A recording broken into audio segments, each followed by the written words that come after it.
Hello guys, तो कैसे हो आप लोग। आशा कर तो बड़े हो। तो इस बार मैं लाया हूँ अनुच्छेद की वीडियोस, जो कि 48 क्वेश्चन होंगे इसमें, और आगे के अनुच्छेद मिलेंगे आपको अगली वीडियो में। ये है पार्ट फर्स्ट। अब पार्ट सेकंड रिलीज होगा आगे। तो इसके लिए आपको क्या करना होगा, तो पहले हमारे चैनल को सब्सक्राइब करके बेल आइकन को ऑल पर सेट करना होगा, जिससे कि हमारे न्यू वीडियो की अपडेट सबसे पहले आपको मिले। तो वीडियो स्टार्ट करता हूँ बिना टाइम लिए। तो अनुच्छेदों के बारे में मैं बताऊंगा, ठीक है। तो अनुच्छेद फर्स्ट क्या कहता है। अनुच्छेद 1 है हमारा। अनुच्छेद 1 संघ का नाम और राज्य क्षेत्र, ठीक है। ये क्या लिखा गया है इसमें, संघ का नाम और उसका राज्य क्षेत्र। तो इसमें दूसरी बात भी दी गई है, शासन पद्धति तथा राज्य क्षेत्र का वर्णन, ठीक है। इसमें शासन पद्धति के बारे में भी बताया गया है, ठीक है। तो क्वेश्चन नंबर 2 है हमारा अनुच्छेद 2 नए राज्यों का प्रवेश या स्थापना, ठीक है। इसमें हम क्या कर सकते हैं, नए राज्य का प्रवेश कर सकते हैं और उसकी स्थापना भी कर सकते हैं। नए राज्य का गठन यानी कि प्रवेश, ठीक है। तो नए राज्य को भारत के संघ में शामिल कर सकती है, किसके तहत, अनुच्छेद 2 के तहत। अनुच्छेद 3 में क्या लिखा है,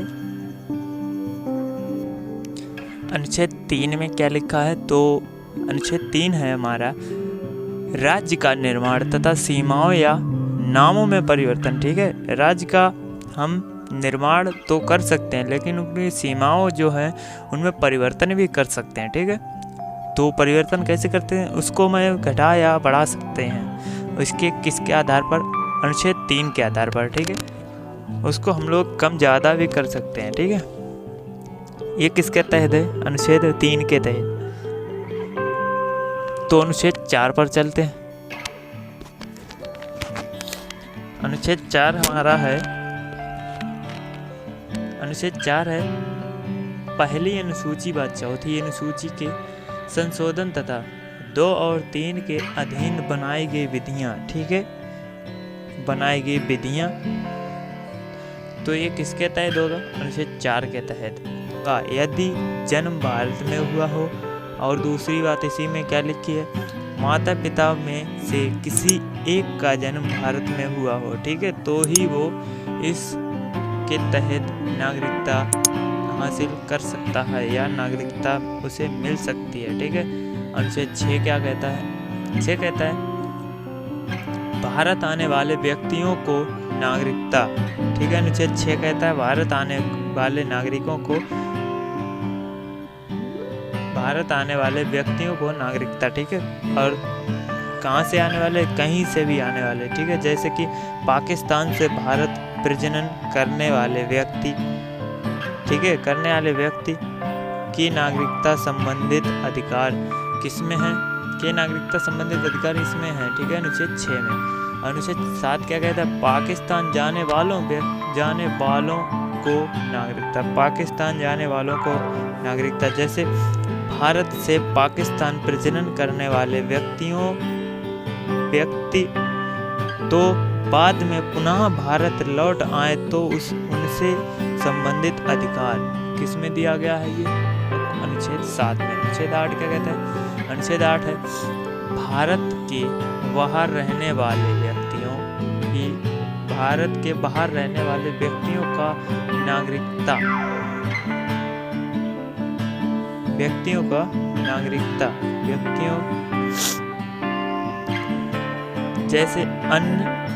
क्वेश्चन नंबर हमारा 8 है, मतलब अनुच्छेद 8 है, जैसे भारत के बाहर रहने वाले भारतीय मूल के, भारत के बाहर रहने वाले भारत के नागरिकता संबंधित अधिकार, ठीक है। भारत के बाहर रहने वाले भारतीयों के नागरिकता संबंधित अधिकार, ये किससे संबंधित है, ये भी हमारे अनुच्छेद 8 से संबंधित है। अनुच्छेद 9 में क्या लिखा है, विदेशी राज्य की नागरिकता लेने पर नागरिकता का नाम होना, ठीक है, नागरिकता का नाम होना। जैसे कि अन्य देश की नागरिकता ग्रहण करने पर नागरिकता स्वतः ही समाप्त हो जाती है। ठीक है, अन्य देश की आप नागरिकता धारण करोगे तो जैसे कि भारत देश की है तो वो स्वतः ही नागरिकता समाप्त हो जाएगी। ठीक है, अनुच्छेद 10 क्या कहता है? अनुच्छेद 10 में लिखा है नागरिकता के अधिकारों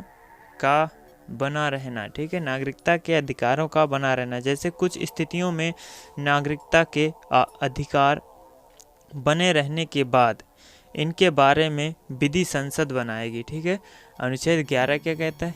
संसद द्वारा नागरिकता के लिए कानून का विनिमय। ठीक है, संसद द्वारा नागरिकता के कानून का विनिमय। ठीक है, अनुच्छेद 11, जैसे संसद को ये अधिकार है कि नागरिकता के अर्जन व समाप्ति तथा अन्य विषयों पर अंतिम अधिकार जो है वो किसके पास है? वो है केवल संसद के पास। ठीक है, अनुच्छेद हमारा 12 क्या कहता है?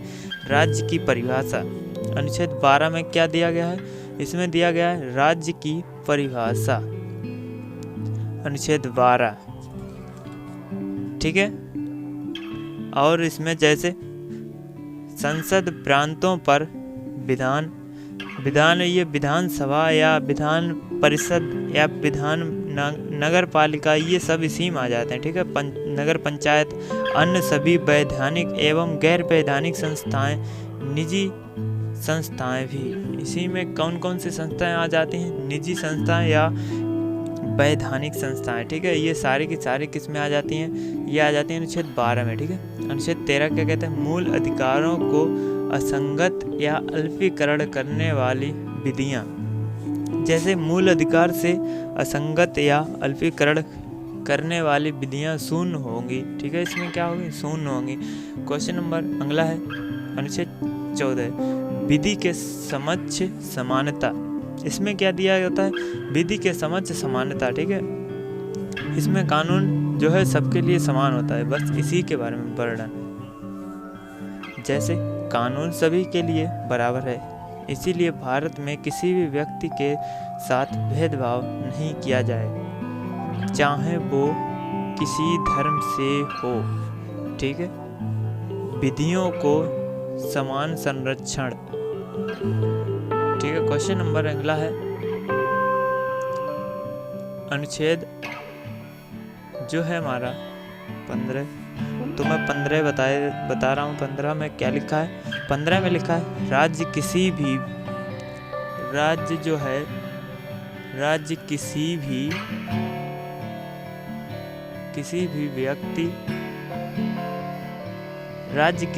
व्यक्ति के साथ जाति, धर्म, मूल वंश, लिंग, जन्म स्थान पर भेदभाव नहीं करेगा। मतलब ना वो जाति पर, ना मूल धर्म।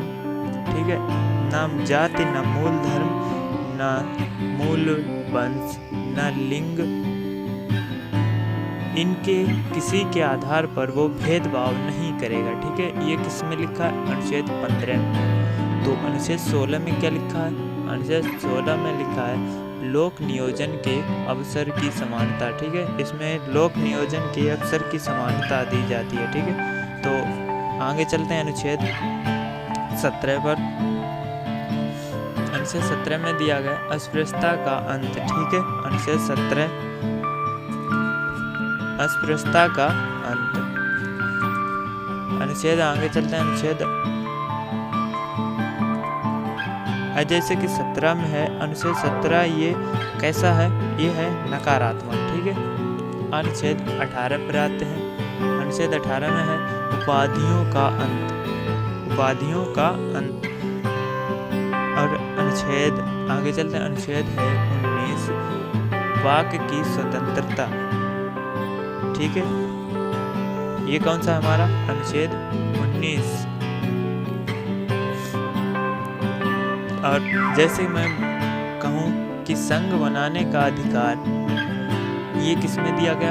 ये भी अनुच्छेद 19 में दिया गया है। ये कहाँ से कहाँ तक अनुच्छेद में दिया गया? ये 19 से 22 तक क्या दिया गया है? संघ बनाने का अधिकार। ठीक है, अनुच्छेद 20 क्या कहता है?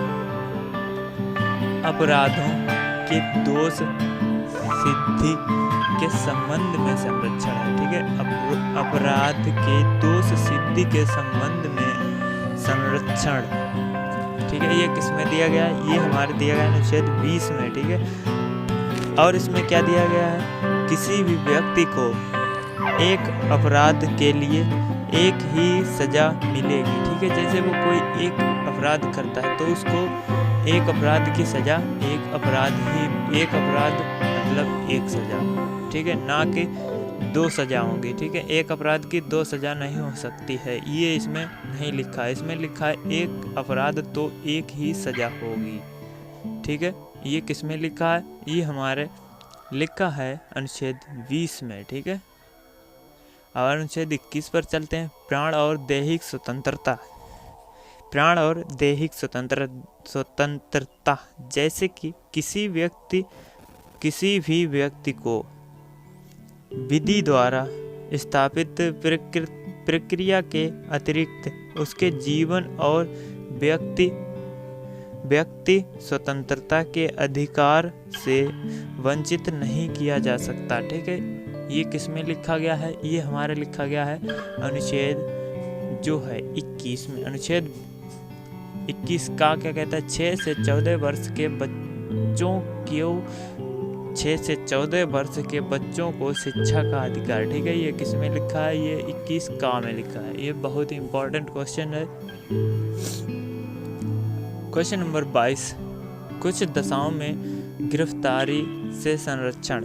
ठीक है, जैसे कुछ जो हैं दशाएं होती हैं उसमें गिरफ्तारी कैसे किया जाता है? जैसे कुछ दशाओं में गिरफ्तार और निरोध में संरक्षण। ठीक है, जैसे है हिरासत में लेने का कारण बताना पड़ेगा। जैसे आपने किसी को भी गिरफ्तार किया है, जैसे पुलिस ने किसी को भी गिरफ्तार किया है तो उसको उसका कारण बताना पड़ेगा कि तुमने इसको किस आधार पर गिरफ्तार किया है। ठीक है, अनुच्छेद है 23, मानव के दुर्व्यापार और बल आश्रम। ठीक है, तो इसमें क्या है? इसमें इसके द्वारा किसी व्यक्ति की खरीद और बिक्री, बेगारी तथा इसकी इसी प्रकार अन्य जबरदस्ती लिए हुए श्रम।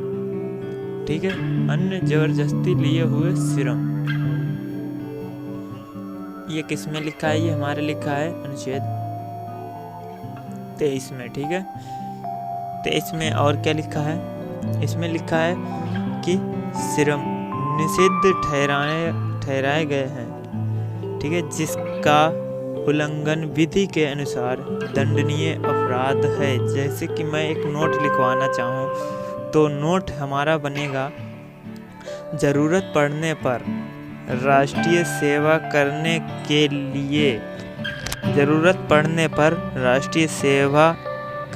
के लिए बाध्य किया जा सकता है। ठीक है, अनुच्छेद 24 पर चलते हैं। कारखानों में बालक का नियोजन का प्रतिशत। ठीक है, ये और इस मतलब क्या है? हमारा क्वेश्चन नंबर 24 में क्या लिखा है? अनुच्छेद 24 ये कहता है कि 14 वर्ष की कम आयु से कारखानों या अन्य किसी जोखिम भरे कार्य में नहीं लगाया जाएगा। ठीक है, तो इससे और क्या है? इसमें सजा का भी प्रावधान है। 3 माह से 1 वर्ष या उसकी जगह 10,000 से 20,000 रुपये भुगतान मतलब जुर्माना लग सकता है। ठीक है, क्वेश्चन नंबर 25, अनुच्छेद 25 क्या है? धर्म का आचरण और प्रचार की स्वतंत्रता। ठीक है, ये कहता है अनुच्छेद 25 ये कहता है कि भारत का कोई भी नागरिक किसी धर्म को मान सकता है और उसका प्रचार प्रसार भी कर सकता है। ये उसको पूरी यहाँ से आज़ादी है। ठीक है, कहाँ से? अनुच्छेद 25 से। अनुच्छेद 26 क्या कहता है? अनुच्छेद 26 कहता है धार्मिक कार्यों के प्रबंध की स्वतंत्रता। ठीक है, अनुच्छेद 26 है हमारा धार्मिक कार्यों की स्वतंत्रता। जैसे व्यक्ति को अपने धर्म के लिए, ठीक है, व्यक्ति को अपने धर्म के लिए संस्था की स्थापना कर सकता है और इससे स्वामित्व व प्रशासन का अधिकार है। ठीक है। और क्वेश्चन नंबर अगला, अनुच्छेद 29 में क्या लिखा है? अनुच्छेद 29 में लिखा है अल्पसंख्यक वर्गों के हितों का संरक्षण। ठीक है। अनुच्छेद 29 में क्या लिखा है? अल्प वर्गों के हितों का संरक्षण।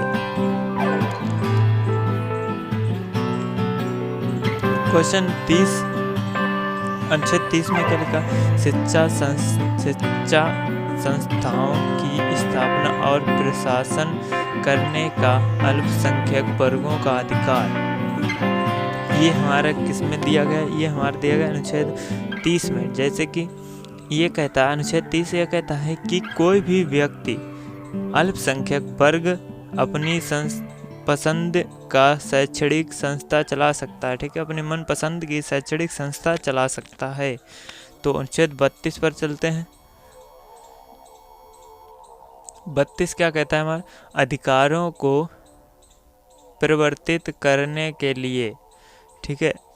तो अनुच्छेद 32 कहता है संवैधानिक उपचार का अधिकार, अर्थात किसी भी व्यक्ति के मौलिक अधिकार छीनता है तो उससे अनुच्छेद 32 के तहत संरक्षण प्राप्त है। और अनुच्छेद 36 हमारे क्या कहता है? परिभाषा। ठीक है। अनुच्छेद 36 में क्या लिखा है? अनुच्छेद 36 में लिखा है परिभाषा। अनुच्छेद अगला है, इसके बाद अनुच्छेद आएगा 36 के बाद आएगा 37, जो कि इसमें लिखा नहीं है। ठीक है। तो 37 है जो हमारा इसमें लिखा नहीं है। तो मैं 37 में क्या है? 37 में यह बाध्य योग नहीं है। ठीक है। 37 में क्या लिखा है? यह बाध्य योग नहीं है। राजनीतियाँ, ठीक है, राजनीतियाँ बनाते समय ये ध्यान रखेगा। ठीक है। राजनीतियाँ बनाते समय कौन ध्यान रखेगा? अनुच्छेद 37। और ये क्या है? ये बाध्य योग है, ये बाध्य योग नहीं है, बाध्य योग नहीं है। ठीक है। ये कैसा है? ये बाध्य योग नहीं है। क्वेश्चन नंबर अगला है 38। ठीक है। क्वेश्चन नंबर 38 है जो कि इसमें दिया नहीं गया, तभी मैं इधर बता रहा हूँ। क्वेश्चन नंबर हमारा 38 है। अनुच्छेद 38 में क्या लिखा है? अनुच्छेद 38 में लिखा है राज्य इस प्रकार की व्यवस्था का निर्माण करेगा जिससे सामाजिक आर्थिक न्याय प्राप्त हो सके। ठीक है। जिससे कैसा न्याय प्राप्त हो सके? सामाजिक और आर्थिक। कैसा न्याय प्राप्त हो सके? सामाजिक और आर्थिक। क्वेश्चन नंबर अगला है अनुच्छेद 39 क्या कहता है? अनुच्छेद 39 में लिखा है, अनुच्छेद 39 सामान्य कार्य के लिए सामान्य वेतन। तो ये हमारा है सामान्य कार्य के लिए सामान्य वेतन या सैलरी। ठीक है। सामान्य कार्य के लिए सामान्य वेतन। अनुच्छेद 40 क्या कहता है? ग्राम पंचायत का गठन। अनुच्छेद 40 में क्या लिखा है? ग्राम पंचायत का गठन। जैसे मैं कहूँ, गांव को ऐसा अधिकार प्रदान करेगा जो उन्हें स्वतः शासन की इकाइयों के रूप कार्य करने योग्य बनाने के लिए आवश्यक हो। तो क्वेश्चन नंबर अगला है, क्वेश्चन नंबर इसके बाद डायरेक्ट आता है 48, लेकिन इसमें है 41। मैं 41 में क्या लिखा है वो बताऊंगा। काम शिक्षा पाने, काम एवं शिक्षा। ठीक है। काम और शिक्षा, काम शिक्षा पाने और बेरोजगारी, बूढ़ापन, बीमारी तथा अस्वस्थता की स्थिति में लोक सहायता पाने की प्रबंध राज्य करेगा। ठीक है। इसमें क्या क्या होगा? इसमें राज्य जो है वो क्या क्या करेगा? राज्य करेगा। अनुच्छेद 41 चल रहा है ना। अनुच्छेद 41 में राज्य क्या क्या करेगा? विधवा, एक तो विधवा पेंशन आएगी इसी में, विधवा पेंशन इसी में आएगी, ठीक है। और एक वो 60 साल जो होती है वो यही होती है, ठीक है, 60 साल यानी कि विधवा पेंशन। और ये 60 साल पेंशन भी इसी में आएगी, पेंशन खाली, ठीक है। क्वेश्चन नंबर अगला है अनुच्छेद 42। अनुच्छेद में 42 में क्या लिखा है? प्रसूति सहायता। अनुच्छेद 42 क्या कहता है? प्रसूति सहायता। अनुच्छेद अगला है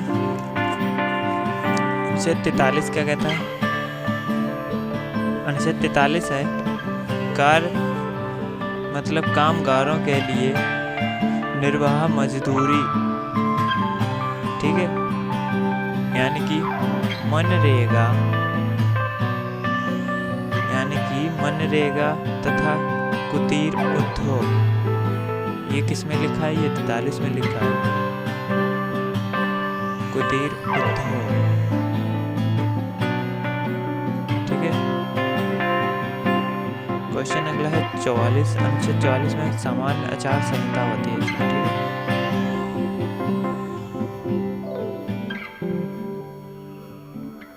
सामान्य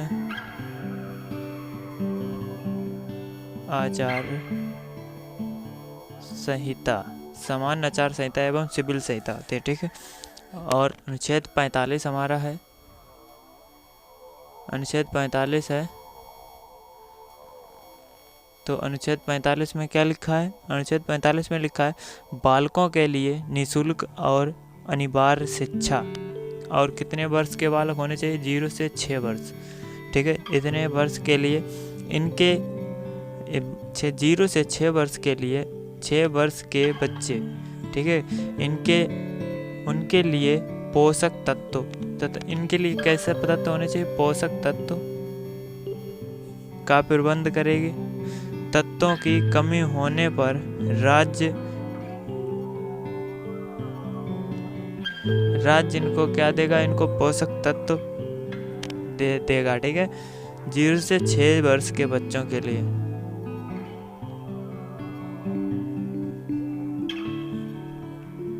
अब क्वेश्चन नंबर अगला है अनुच्छेद 45 क्या कहता है?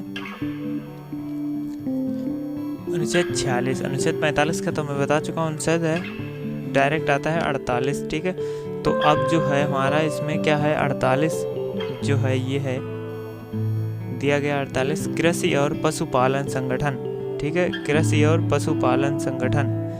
जैसे मैं कहूँ 48A में क्या लिखा है ये आपको हमें बताना है। ये है होमवर्क जो कि आपको कमेंट बॉक्स में कमेंट करके बताना है 48A में क्या लिखा है। अगर आपको वीडियो ये अच्छा लगा हो तो प्लीज़ लाइक कमेंट, साथ ही साथ बेल आइकन को, साथ ही साथ हमारे चैनल को सब्सक्राइब करके बेल आइकन को ऑल पर सेट कर दें। अगर आपको इन अनुच्छेदों की वीडियो आपको अगर विस्तार रूप से देखनी हो तो आपको मैं अपने डिस्क्रिप्शन बॉक्स में लिंक दे दूंगा, जिसको भी विस्तार रूप देखना है इनका और पूरी तरह से समझना है अनुच्छेदों को, तो आपको कहाँ पे मिलेगी?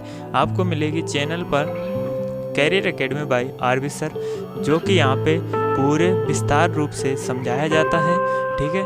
तो आपको कहाँ पे, इसकी लिंक हम अपने डिस्क्रिप्शन बॉक्स में दे दूंगा, जो कि आपको पूरा वीडियो, पूरे अनुच्छेद को सिस्टमेटिक ढंग से समझाया जाता है, ठीक है। अगर वीडियो अच्छा लगा हो तो प्लीज़ सब्सक्राइब ज़रूर करते हैं।